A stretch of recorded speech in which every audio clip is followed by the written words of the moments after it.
I remember distinctly when I was about 3 years old, um, there being a knock at the front door and my mom just scooping me up and we went for a little jog out through the woods behind the house. It wasn't until years later that I realized that that jog wasn't really a jog for any kind of fitness or anything like that. It was to escape the authorities who were there to arrest her for welfare fraud that she had been committing for the first 3 years of my life.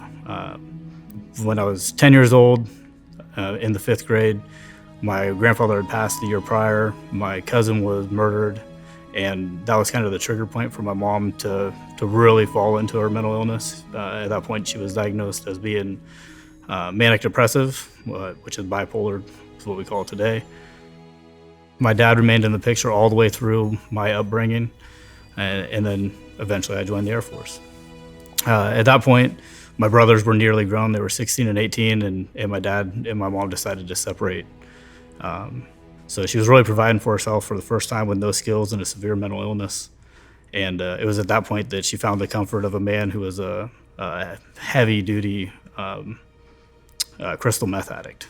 And so over the next couple of years, we definitely had our ups and our downs, mostly downs, in dealing with her severe drug addiction. Now she's being arrested on multiple occasions, hospitalized occasionally, and just a terrible downward spiral. But I was always there because I was a fixer. I was the oldest son. It was my job to take care of my mom, at least in my mind. I felt like it was my job to make sure that she had something. But it wasn't until a number of years later that I realized that me being there for her was preventing her from hitting her rock bottom. And really, when it comes down to it, she needs to do what it takes in order to get better. She's sick. She's stuck in a horrible addiction. I would love nothing more than to see her recover from it. But until that time, I have to make the decision to isolate her from my family and not allow her to be a part of our lives.